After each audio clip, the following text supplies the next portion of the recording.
we've been searching for a centre forward for a while. And you know what? Sometimes they end up coming out of nowhere. And in the end, you just find one from nowhere. And who'd have thought that the person that we needed to score as a goal was a simple man called Dave.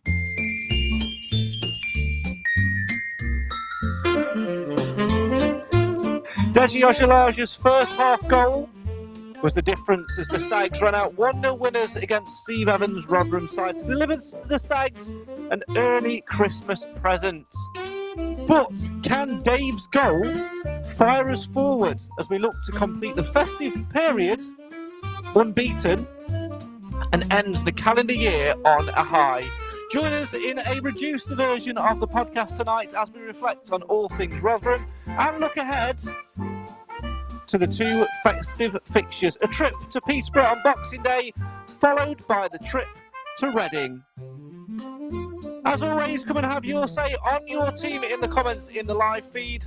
This is the show for the fans, by the fans, where on Saturday, Dave, the Saviour, was born.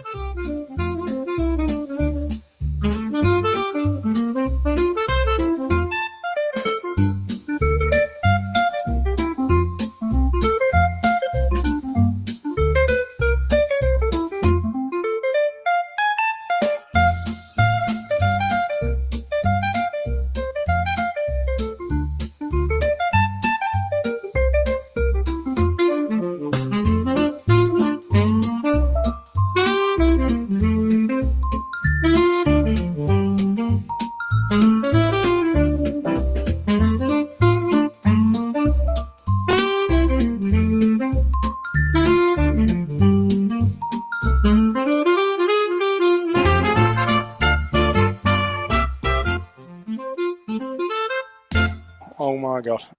Good evening and welcome to the Mansfield Matters Podcast. It's the show for the fans, by the fans. Why? Because Mansfield always matters. Thanks so much for joining us on the podcast this evening. And thanks if you joined us on Friday for our night of merriment as well. I can guarantee you that there'll be absolutely no quizzes or no kazoos tonight as we go through the next 45 minutes or so talking about the Rotherham game. And joining me to do all of that, I've managed to find him. He's not in virtual land. He's not in delay. He's not on the end of the phone. He's popped up. It's a Christmas miracle. Evening, Jim. Evening, Craig. Evening, everybody. Good to see you again. And also joining us via the medium of the virtual world. Let's head over to Edwin Stowe and the man who is going to be top of something on Christmas Day. Yes, he's top of podcast predictions. It's the outright podcast predictions leader going into Christmas Day and the winner from the last game. It's Clive Park. Good evening, Clive. Hello, Craig. Hello, Jim. Hello, everybody out there. This is Clive streaming all the way from Edmonstowe. Is that supposed to be your effort of Stephen Quinn? Is that supposed to be your Uncle Stephen impression? No, it wasn't. It was sort of a... I don't know. You just don't know. I'm just entering into the stupidity of the thing, really. Fair play. I mean, why not? I mean, that is what Mansfield Matters is all about. And talking of stupidity, winning a game, that's quite stupid for Mansfield of late, isn't it? What a nice, refreshing thing that was on Saturday afternoon. Yeah, and actually it was a 1-0 win, and on the basis of that, you think, well, it wasn't a tremendously exciting game, and it wasn't really. But the most comforting thing about the game on Saturday was that we weren't troubled. Our defensive lineup did its job. Pim hardly had anything to do. That's augurs well. We just had to find some way of getting the goal, and on this occasion, it was our Dave. I mean, what a guy! I mean, Jim, if you wanted anybody to pop up and score, you wouldn't have thought that Dave would have been the man. But maybe the answer in January is, hashtag Dave up front.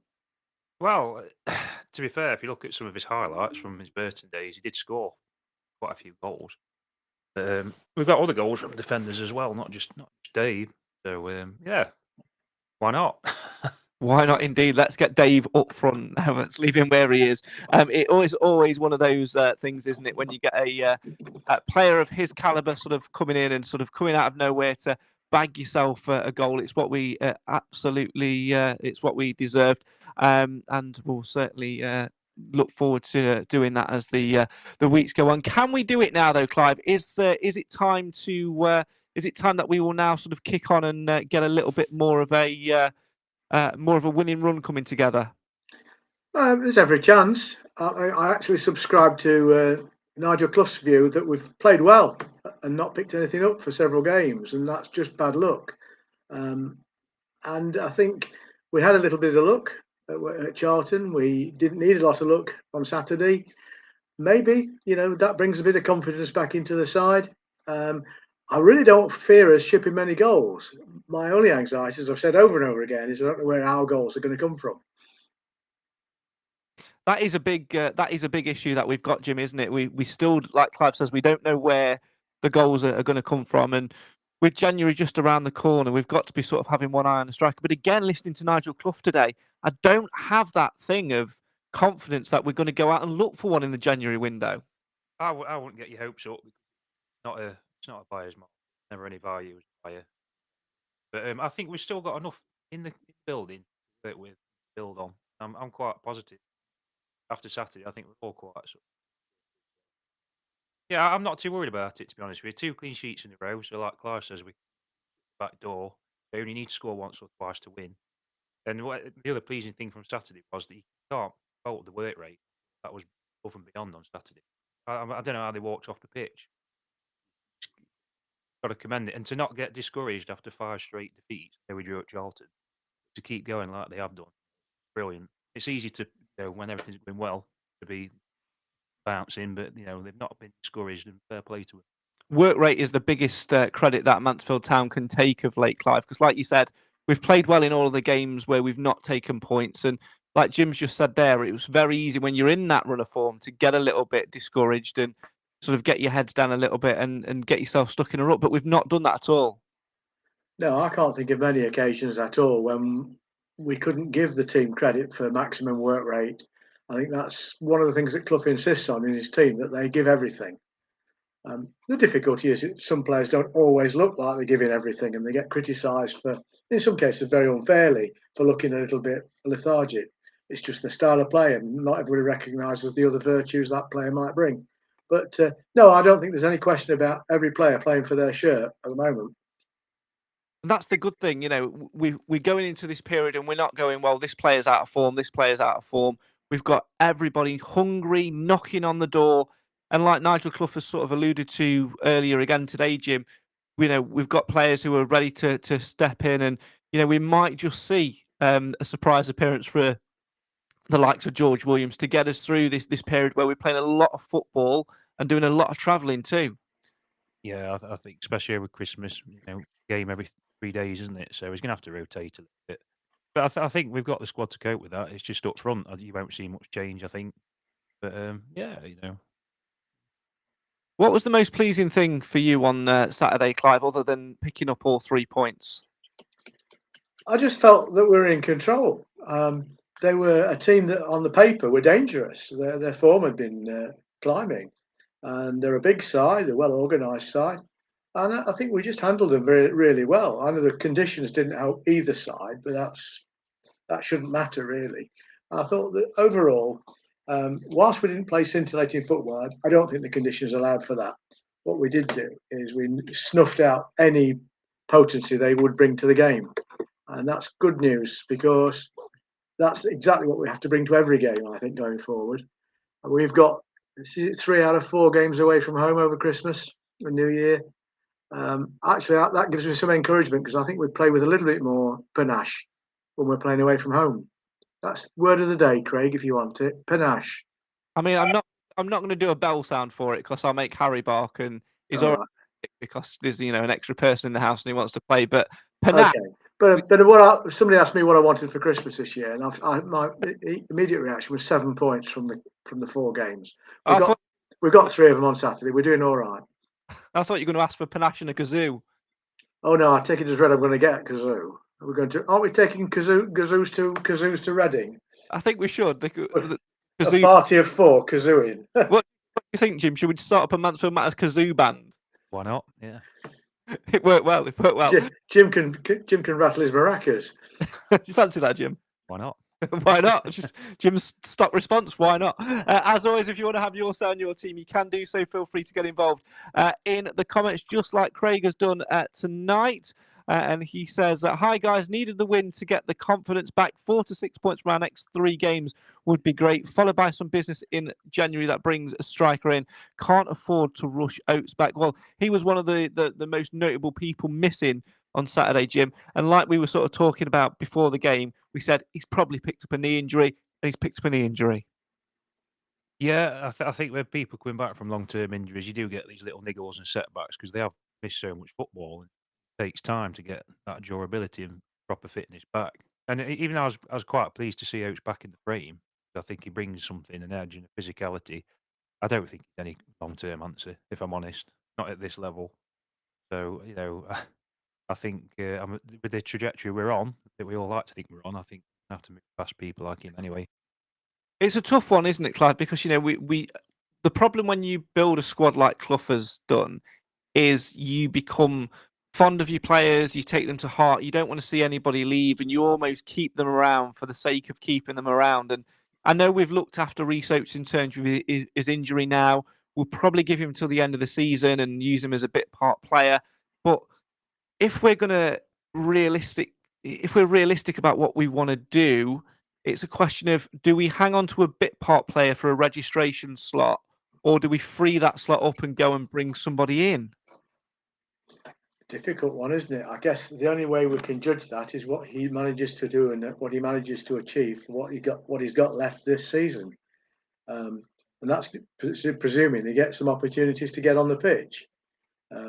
We know he's got speed, and we're not blessed with a lot of speed up front.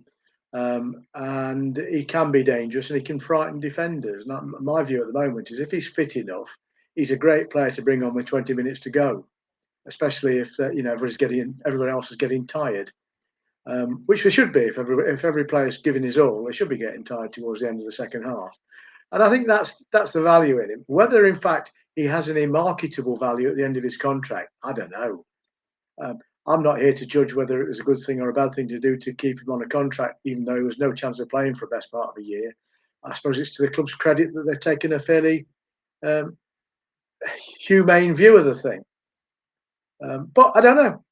My view is, I think Jim said it, I don't think he's going to be able to cut the mustard at this level, especially coming back from an injury like the one he's had. I think he's a middle of the road League Two player, to be honest with you. Being absolutely objective, I like the lad.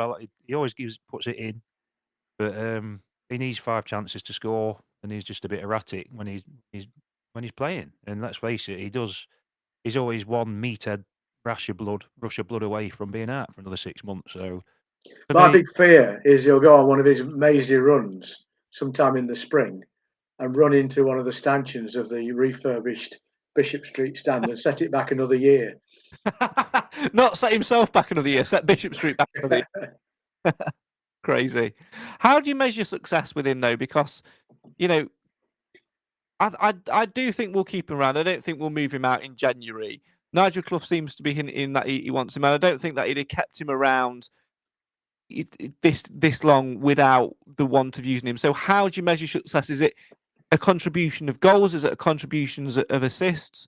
Or is it just minutes in the tank? It's so difficult to try and figure out, because when he does come back, I don't see him being utilised as an out-and-out striker anymore either. I think he's going to be used as a more advanced attacking midfielder, wide player. I don't know whether he's intelligent enough to be an attacking midfielder. I think my view is he's a road runner. He beeping his away. I think the reason that he's still there is that I think he's a very likeable character, and everybody likes him at the club. And in that respect, that's not a bad thing. How do you measure his success? Well, it's not about minutes. That's just a commodity. The only thing that really matters is the outcome, and that is that whether he does it or not, the average goals scored by our team increases as a result of him being involved. Yeah, so and we can do with that. We're one of the least goal expectation teams in the league at the moment. Yeah, it's not just goals, is it? It's like Akins. He's not a great prolific goal scorer, but it's it's the contribution to the team, isn't it? But Akins is far more versatile than Reece is. I mean, he can play all over the park. Now, whether people like him playing all over the park, I actually think he's a better defender than a striker. But Clough's having to make do with what he's got at the moment, isn't he? Yeah, there's a lot with what we've got at the moment, and there'll be a little bit of that looking ahead to January. I'm sure we'll have a proper dive into what we need in the January transfer window as well. But I'm not getting too excited about it because I don't think we're going to do that much business, especially with the limitations on the registration window. We seem to be putting a lot of pressure on getting Lee Gregory back. And another thing that we're doing as well is sort of putting pressure on Will Evans' shoulders, and he's starting to take a little bit of flack from the stands now. Clive, I don't know if you've noticed that around where you sit, but certainly around where me and Jim sit, he's starting to get a lot of flack coming his way, and he's no longer this, loved man who is sort of setting off fireworks. He's becoming this frustration, which I think is very, very frustrating to hear, actually. Well, I think it's wrong at the moment. I mean, where I am in the lower part of the Ian Greaves, probably a bit more intelligent down there, but he's got credit in the bank because of his work rate, and he never stops. He's it's a piston engine, but he badly needs to score a goal, and I think as soon as he gets a goal, there'll be some on the back of that. He's not getting much service, in fairness, and he works clearly. He works really well alongside Gregory, and vice versa.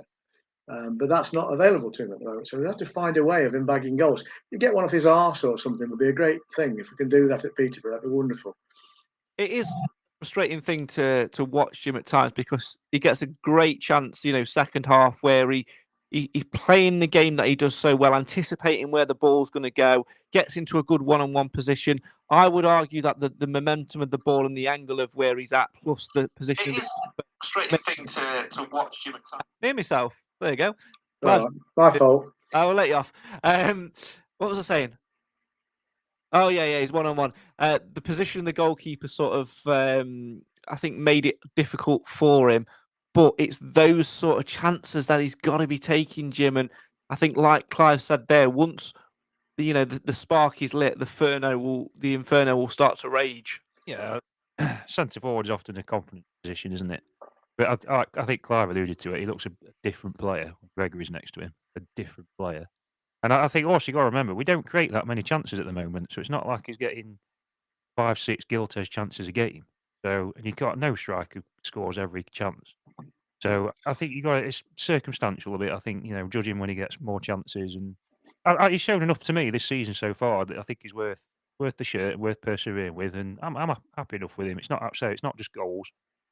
I think what a lot of people also forget, Clive, is that he's not had the same route into football as what other players have. A lot of players have come through academies, have had, time out on loan to develop, and have maybe had a little bit of a taste of this level as well.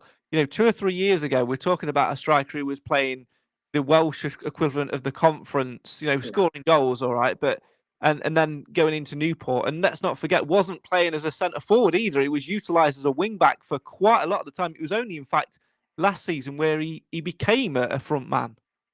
Yes, in terms of his goal scoring prowess, it's a relatively short career for him, and it's come to a bit of a stop at the moment. But and every good striker has a dry spell, and I don't have a real panic about that. It's about service and a bit of good luck. But I think what is missing at the moment is that bit of confidence when he has the opportunity to take the responsibility for taking into an attacking opportunity. He's too often too keen to pass it someone else, and that just demonstrates to me he doesn't think he's got it in him, which is really sad.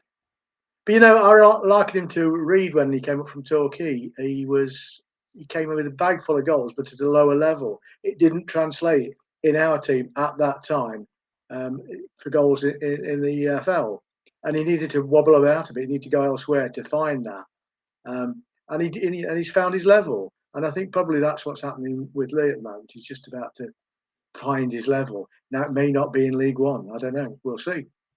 I think he will come good. I think he's got the quality to do it. I think it is very much a confidence thing. He is massively missing Lee Gregory, though, isn't he? Yeah, massively. How many chances does he get again? So you can't really judge him right now. Judge him when we create more chances for him. And he did have that spell earlier on in the season where he was scoring.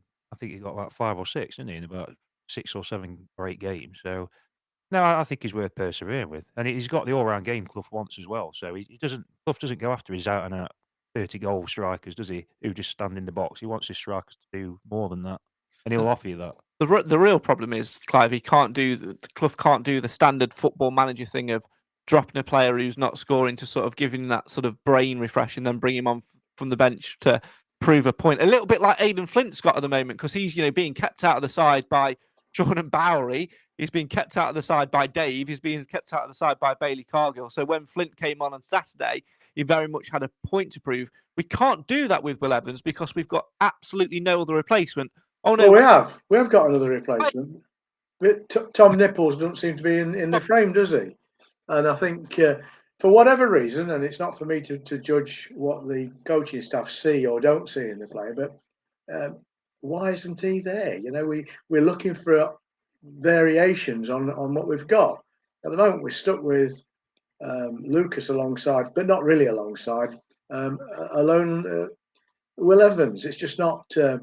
Did I call him Lee earlier? That's a sweaty comedian, isn't it? I think.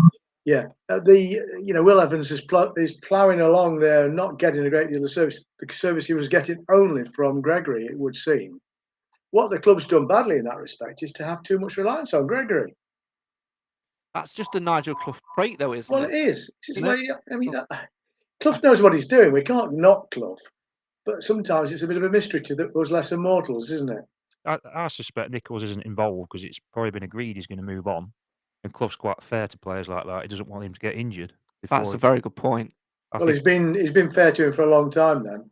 Well, he didn't really want him, did he? Let's be honest. He was the consolation prize. I accept that, but we've had this period. We've had a long period now where we've been struggling for a striker or a partner to our striker, and he's been there in the background, as far as I know, fit, and he hasn't been given a chance. That tells me it's not just saying, well, we're going to be fair to you because we expect you to move on in the January window.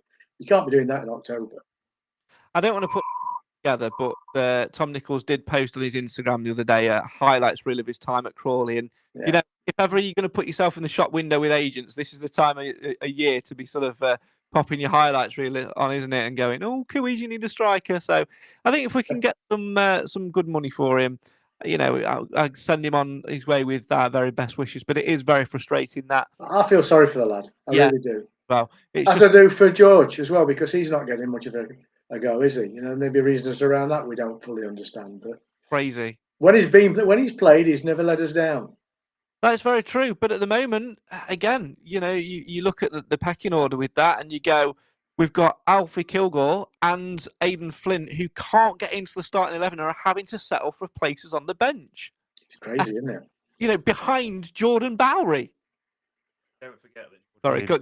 Sorry. George Williams missed a month of football as well, which probably, like you say, with the pecking order we've got, is a big blow. Plus, Jordan Bowery's playing out his skin. He had Clark Harris, whatever his name is, on Saturday in his pocket. It's very true. And, when you've got Dave there, Dave can play everywhere. All we need to succeed is a team full of Daves, clearly. And one thing I do love, Clive, about this podcast is I got a message after the game on Saturday saying someone asked who scored near me, and I heard them just say, Dave. It's spreading. Yeah, everybody around me calls him Dave now. So it mystifies one or two, but it's catching on. The lad's lovely, isn't he? He's an absolute Trojan, and he's got something about him, and it's really nice to see him bag a goal as well. And you're right. If we got 2 or 3 of him, we'd be a lot stronger. But we haven't got 2 or 3 of him. It's just a question of playing him where he's best able to give us what we're looking for. Some people argue it's in front of the back four. Some people say it's in the middle of the back four. Yeah, I felt he had an okay game when he got moved into midfield. I just think he just looks a little more comfortable in a back 3, Jim. Yeah, he's what a player, by the way. He's got plenty of confidence, hasn't he, Jim? That's the thing. Cool. As cool as you like. Not once this season you ever seen him sort of struggling or in trouble physically. The pace, power, unbelievable athlete. And I think he looks, very good at the back for me. But we've got an embarrassment to riches there. So I don't care how he plays, just keep him on the pitch. Yeah, as long as he's on the pitch, that's all that matters. It all comes back down to how many goals can we as a football club, a football team, expect to score in a game. At the moment, it's less than 1. And that's not a way of, getting the heat off. I think the operational model going forward seems to me that Nigel would love us to win games 1-0, which in fact we did on Saturday. And given the defensive performance we can put together when we're doing the job properly, we could do that. But it's simply a question of who's going to get the one goal. Dave, clearly Dave. Play him everywhere. I don't know if you saw this, Clive, early today, but I think if you heard the story of how we actually came to sign Dave. No. Very good. So Nigel Clough and the team heard that he was out of contract in the summer, being released by Burton, and they were a little bit surprised by that. Obviously got in touch with the day agent and everything, and rather than have a meeting at the club, they met up at Nigel Clough's local pub and had a pint. Yeah, not wrong with that. I just think it's funny. Just one of those another Clough stories, Jim. Yeah, it's Clough's way, isn't it? Old school. I think it's endearing to players. I think players like him. He's a very followable character, isn't he? Very, I think. Absolutely. Lots more to talk about. We're going to run through the Podcast Predictions League. We're going to have a look at where we are in the league going into Christmas Day, because on Christmas Day, that gives you a real picture about where you are as a football club and what you're going to do over the course of the season. Plus, we'll get our predictions in for the 2 festive fixtures and have a little bit more chat in between as well. You're listening to the Mansfield Matters podcast. It's the show for the fans, by the fans. Why? Because Mansfield always matters, and we're back after these.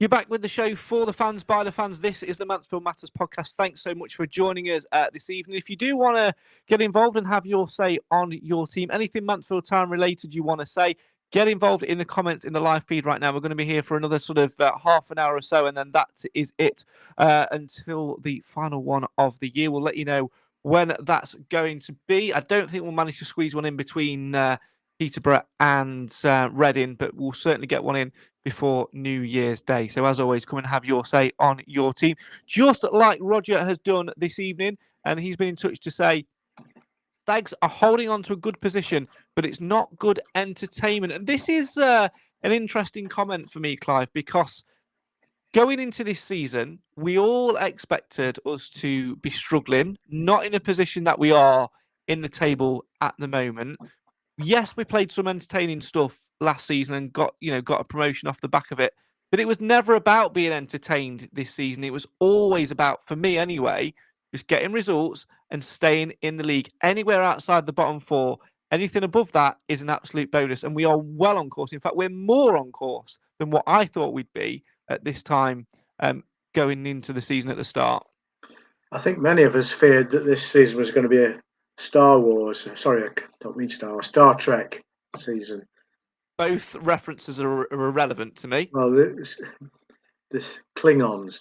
I thought we were going to be clinging on to status this year, and I'm pleased that we don't appear to be in that horrible mess at the moment. Although you can never predict where you're going to be towards the end of the season.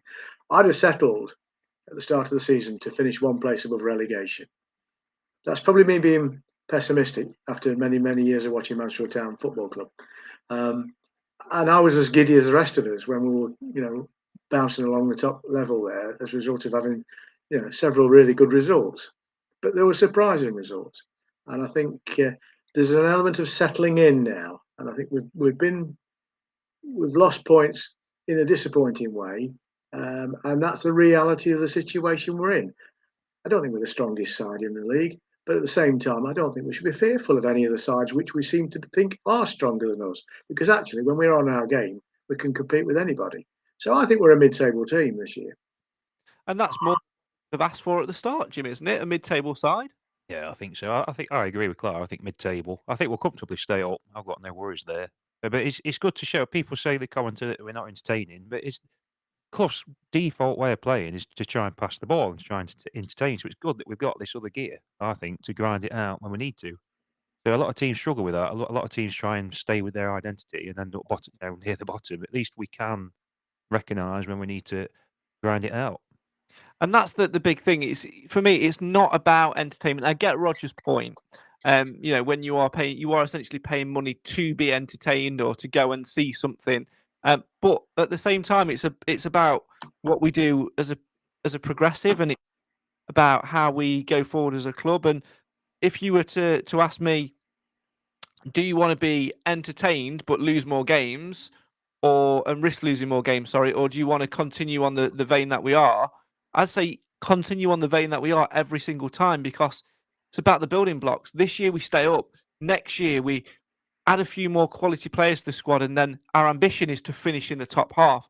And the year after that, it's potentially to push for promotion again when we've got the infrastructure in place. So for me, I'm not bothered if we go every single week, see us knock the ball around and hold on to possession, and it frustrates us, as long as we're coming away with at least a point. That's the bare minimum that I ask for in what we do every single week. And I'm more than happy with what we're doing at the moment. There's some frustrations that we're not scoring enough goals. Of course they are, but it's a different level, and we're still coming out with 9 times out of 10 what we're asking for, a result.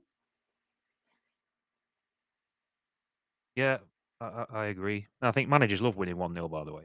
I think you remember that. And I think you have got to look at the big picture, haven't you? It is stay up this season, and we improve the squad, upgrade the squad. And yeah, the big picture. The reality is, at every level, a clean sheet is the foundation of success.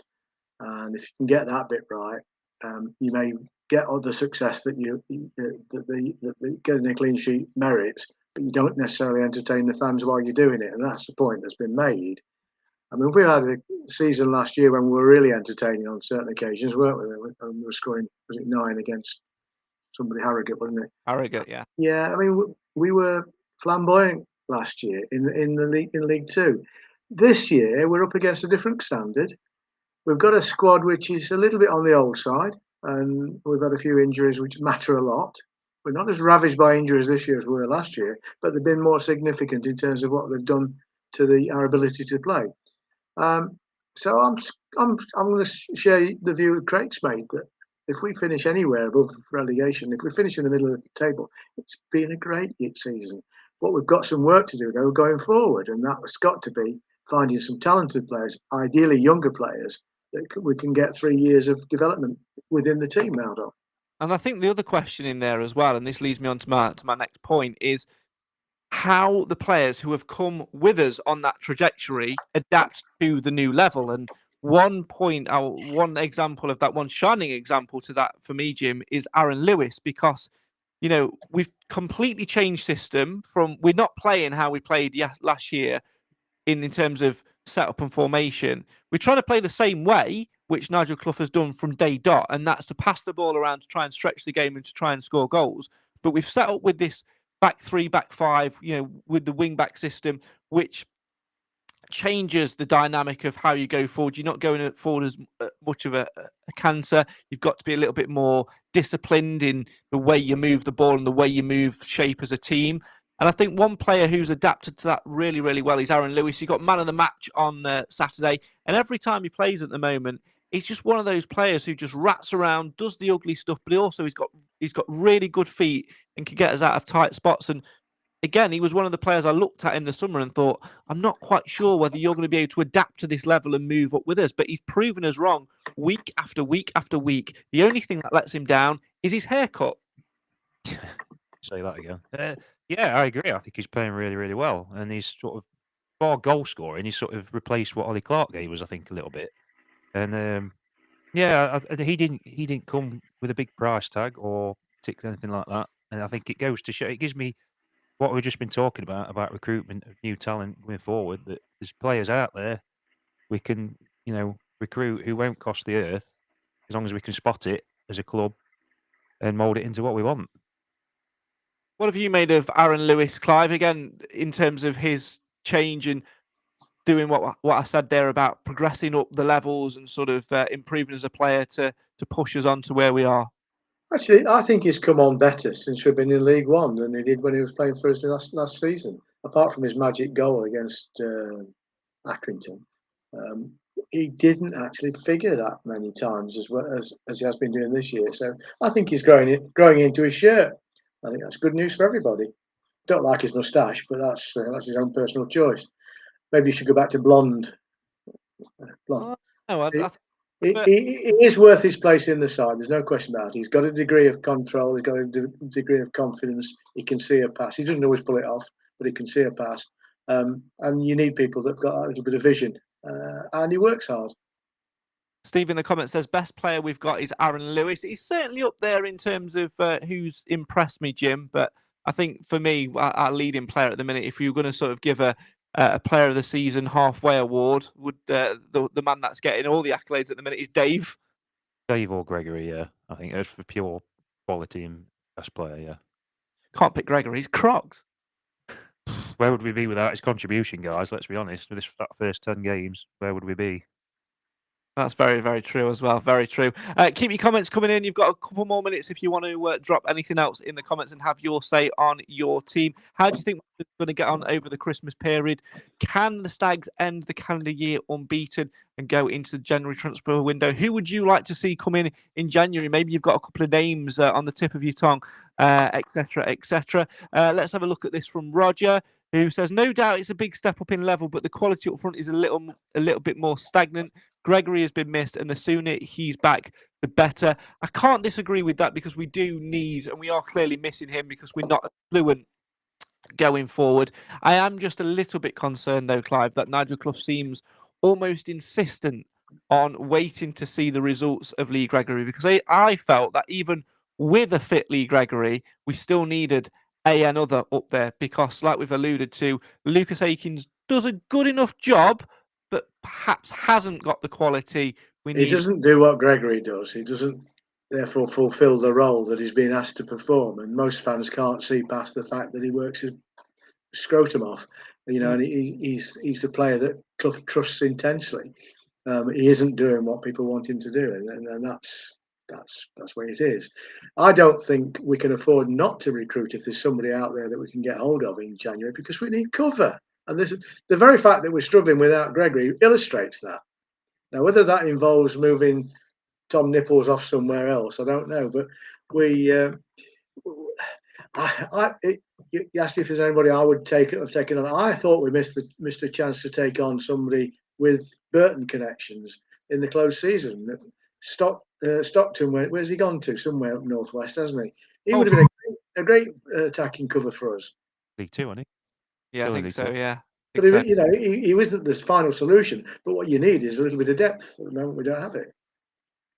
I wouldn't panic. I think Clough's not daft. He knows this. He's not going to sit there and say, "God, we need another striker," because it damages our bargaining position, doesn't it? He's just playing it cool. Yeah, as a buyer. He does. I think the other problem we have is the registration issue. We can only register X amount of players. We are at capacity with ours, which is hence why Callum. Is that true of every club? Yes. Birmingham spending as way they have on lots of players. Are they complying with is it 22 players? I'm not sure the exact number, but obviously, if you're under a certain age, that's why we signed Benquin. You get a pass. You get a free pass. Yeah. Yeah. I'm not quite sure on the limit. I think it's 22 from memory. I might be wrong, but that does, that does put us in a little bit of a tricky situation with that, because do you go after younger players who therefore don't have to be registered but lack the experience, or do you go after the experienced players who then take up a space in your squad? And then you've got to question, well, who do we move out? Well, the obvious one is Tom Nichols. I'm going to have to ask you to stop saying Tom Nichols, because you do run the risk of booting off of Facebook, because it does auto captions, and I'm just conscious of the amount of times that the word nipples is going to appear in the comments. It's a proper word. It is a proper word, but there's always some wet wipe out there that will report us. Probably a spy, right? But anyway, moving on. With that, that's why we got rid of Will Swan, because I don't think he would have been registered. Either him or Tom Nichols wouldn't have been registered.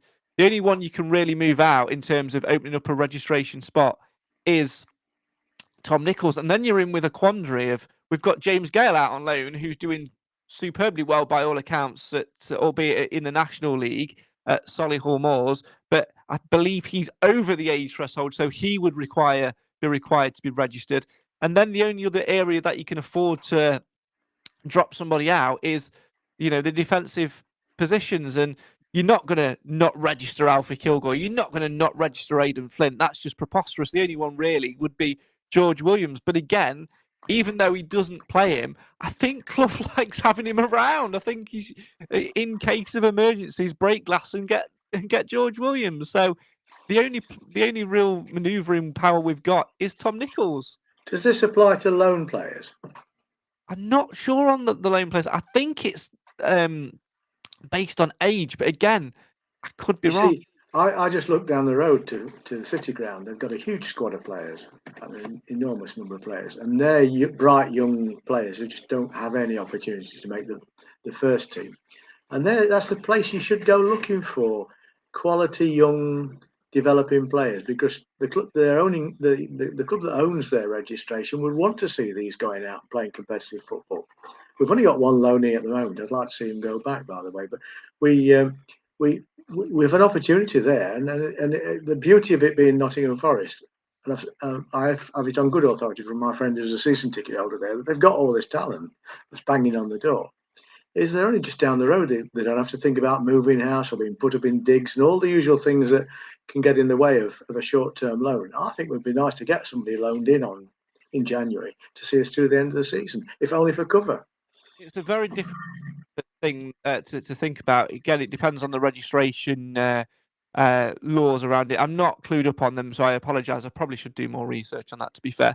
I will ahead going into... Somebody will tell us. Somebody will put us straight. Absolutely. But, Jim, let's talk about Ben Waine, because Clive mentioned him there. It's a difficult one because, again, he's a young striker that clearly needs football. He's an international footballer, so he's got some pedigree to him. Is it because he's not had enough game time? Has he had enough but hasn't done it? Would you swap him out for Will Evans? What do you do with him? Because at the moment, I don't mean any disrespect to the lad at all, but I sit with Clive in. I think there are better players out there that we can get in January, and I would send him back and bring somebody else in. I sit with both of you. I think he's the one player on Saturday, having said what I said earlier about work rate, when he came on, he looked like he was going through the motions a little bit. And he hasn't wowed me when he's come on.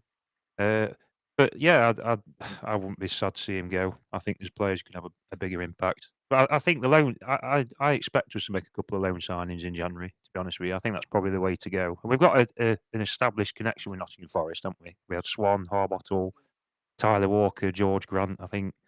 So, there is a line of communication there. And yeah, I think that this season, 2 good loanees who make the right impact is probably the way to go. I think it's an interesting one because, I mentioned James Gale there. I would rather have James, and I said it on Saturday to who I sit next to. I said, I'd rather have James Gale and bring him off the bench because he's hungry, he chases things down, he's a little bit more physical. I'd rather have him in the squad than have Ben Waine, because he's our player and he's got a point to prove. But at the same time, when he's your player, we've probably done the right thing in sending him out because his value's gone up. And realistically, what we might get is a bid from Solihull Moors and we move him on and put a sell-on fee in there, Clive. So you're damned if you do, you're damned if you don't, aren't you, with him?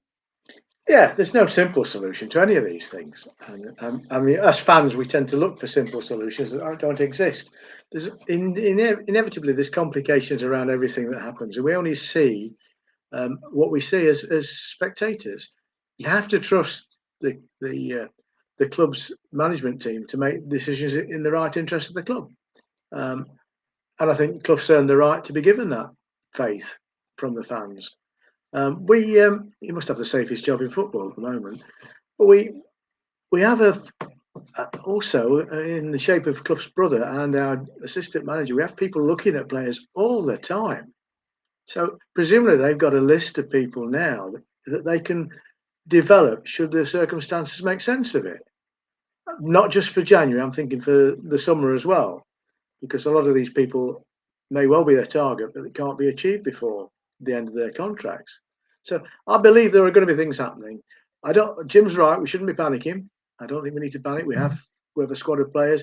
We just have too many defenders. It's ironic, isn't it? We've too many defenders available to us this year, where we were struggling like Billio for the last 3 years, weren't we? And now we've got this abundance of defensive riches, and a very short goalkeeper that can play well. We have just that I think we miss something in midfield. I think we miss the aggression of a Clark. I don't think the other players can do what Clark could do, but they perform very well. I think Maris is still not quite on his game, but Aaron Lewis is having a good time. Bacchus, I'm still not. I think the jury's a bit out on Bacchus. I think he's got real talent and skill. He just needs to be a bit more durable, in my opinion, for English football. He needs to be a bit more resolute. If anything, Sorry, he's been the victim of the formation, because Yeah. I think if he would have stuck with the 4-4-2 diamond, I think he'd have been like one of the top players in the league. But he just and if we were firing goals in, we could afford to have a more exuberant formation, couldn't we? And then he would blossom in it. But we are. It's muck and nettles, isn't it? At the moment, we can't have that, and therefore he's being asked to do something which I think he's probably not best equipped to do. But fair credit to him, he puts himself in there. He works hard, but I just don't think he's got. I don't think he's got the physical presence that I think we need in this league. Final point from you, Jim, before we move on to podcast predictions. I'll just say about the registration numbers thing is at least the whole league has to operate in those parameters. We're not the only ones struggling with that. And the table's starting to not lie now at Christmas. We are top half, so we're doing something right. And as long as you can win games somehow, then, not everybody's going to be prime Barcelona. As long as you can win games somehow, which we're doing. Well, if we win one game in every three, we're safe. Yeah, we've got That's the way to look at it. It's all relative, and I think it'll never be perfect, but we've got enough. Now, you may have noticed, the eagle-eyed amongst you tonight, that we usually have names underneath our little video card. Yeah, someone's stolen my name. Purposely, I've not put them on tonight because I didn't want to massage his ego too much, but I've just dropped them on the screen. Clive Ace Predictor. We're going to find out a little bit more about that right now.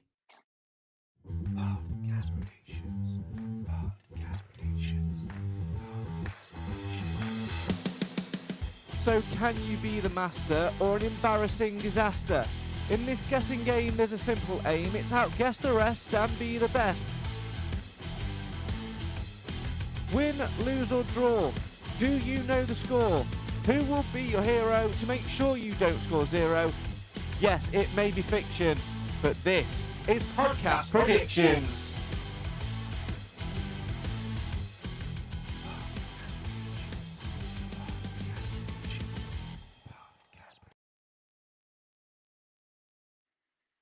Now, to say, Clive, that you started this season by predicting losses and going on that little bit of, what did you call it, reverse psychology trip.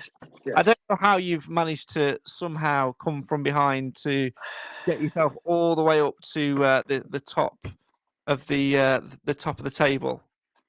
I was just like Fraser Blake Tracy. I just took the ball in my own defence and ran forcefully through the middle of the field, knocking players out of the way, got to the front and just showed my prowess. I love it. It's a great way to be fair. It is a great way to be. And of course, you did top the table for the previous week. I think I've loaded up the wrong email with the things on, so I need to... To be fair, I'm only where I am because of one good forecast, which was last week when I forecasted the result and the player. It makes a big difference. It does, and that's the purpose of the game this week. But I can confirm that you are, leading the way at the top of them, and it will in both tables. I'm going to run through them all in just a second. But it's sickening, but at least it's not Nathan that's at the very top. So let's say that. Right, it's time to go through the entire podcast predictions table. First of all, we'll start with honourable mentions. And then if I don't mention your name in this little bit, that means you've got to the top 10. So let's find out where people are on Christmas Day. So if I mention your name, you are outside the top 10 in reverse order. At the bottom of the table, on -5 points, it's Phil. Then honourable mentions to Frank Etherington, Matt Webb, Wonderwally 13, Robbie MTFC, Canny Warsop, Johnny Rotten, Tim Taylor, Lee Nichols, James Dixon, Liam Marriott, Steve Kemp, Michael Gillett, Batman, not that one, Stuart Morrell, Joe Dolman, Wonderwally 68, Wonderwally 5. Must be the same person, just forgot what number they used. Dave S, Andy Branson, Wonderwally 8, Neil Dallison, Tim Phillips, Nathan Edge, who's predicted once this year and has somehow managed to not be bottom of the table, Steve Yull, STGER Mansfield, Tank, Matt Green, not that one, Daniel Green, Matt W, Tom Parry, Dennis Sims, Jason Witham, Sam Pateman, Charlie Rafferty, Ryan JC, Jay Clark-Hausen, Ben Allen, The Gates, Gabby Everson, Wes, Jim Evans, that's you, Kerry Crump, Nick Welsh, Cam Felton, Stags Chat, Adam Crump, Chris Ellison, Roger King, JS, Danny Warsop, Simon Wilson, David C, Paul Broomhead, Kiwi Stag, Olivia Wilson, Sarah Stronach, Ian Brown, Otley Stags, Nick of Mansfield Town, Shirts fame, Proud Stags, Ashley Mutter, Stephen Pound, last year's champion Fathead, and the podcast predictions guru, the PPG, Ben Swain, are all outside the top 10. In at 10, it's me. In at 9, Kathy Holmes, Marie Wilson and Alan Wilson, both tied. Then it's Will Pound, Keeley of Her Game 2 fame, Dan Bauer, and then the top 3, Darren Wood on 179. In at second with 187, it's Steve Nadin, and 3 points clear at the top of the table. It's the ace predictor. It's Clive Parkin, everybody. Watch me plummet this week.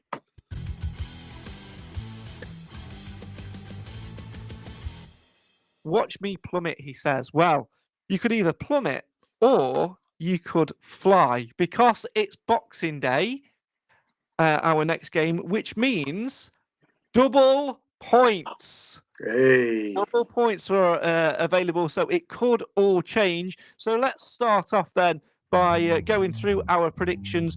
First off, Clive, we'll start with the Boxing Day game away at Peterborough. What's your prediction, please? 0-0. And Pim. Jim, you're up next.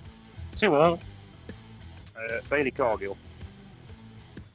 I'm going to be the only one that says win. I am going to go for a 2-1 win, and I am going to go for, he's going to be back in the side, Lewis Reed. And for Reading, I am going to kick us off with another win, 1-0 win this time, and I'm going to go for Dave. Jim, Reading, please. 1-1. I'd get Dave as well. And Clive, finishes off with Reading, please. 1-0 win, Dave. It's all about Dave, the saviour, Dave. If you want to play along with podcast predictions, you can do so. The link that you need is in the description. A reminder that you must submit your guesses no later than 1 hour and 1 minute before respective kickoffs. It's double points for Boxing Day at Peterborough, normal points for Reading, and then double points again on New Year's Day. We will try and slot in a podcast before then. But Clive, you are top of the podcast predictions table on Christmas Day. Your pre-victory speech, please. It's all a bag of fluke. I think there's nothing more to be said. If you want to play along with podcast predictions, you can do so. Like I said, the link that you need is in the description. And remember, it's double points for Boxing Day.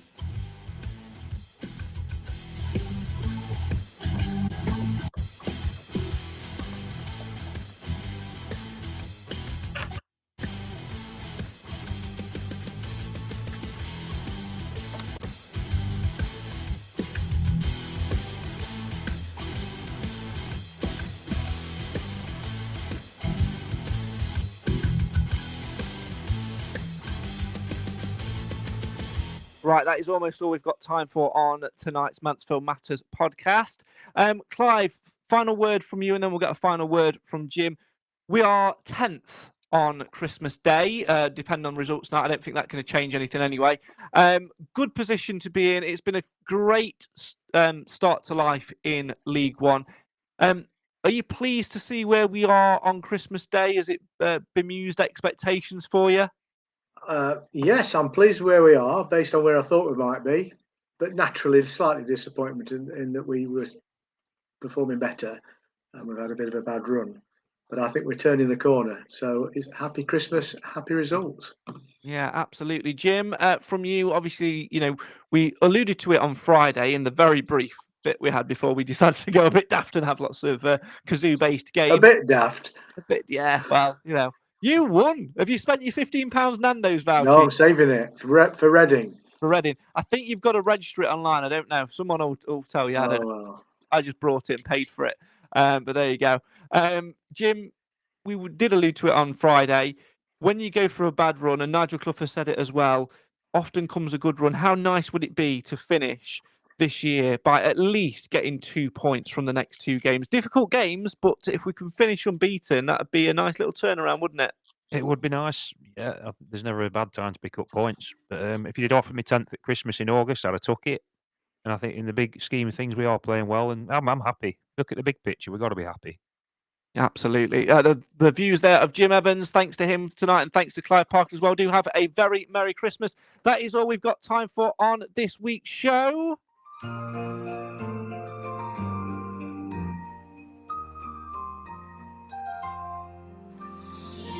And yet again, my thanks to you guys at home for watching and for listening.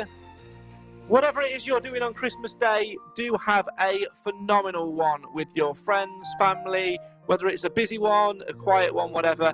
And don't forget to check in on your mates as well. Christmas time is a time for reflection. It's a time for lots of games. And remember, if a quiz question comes up, you can guarantee that one of the answers may well be David Tennant.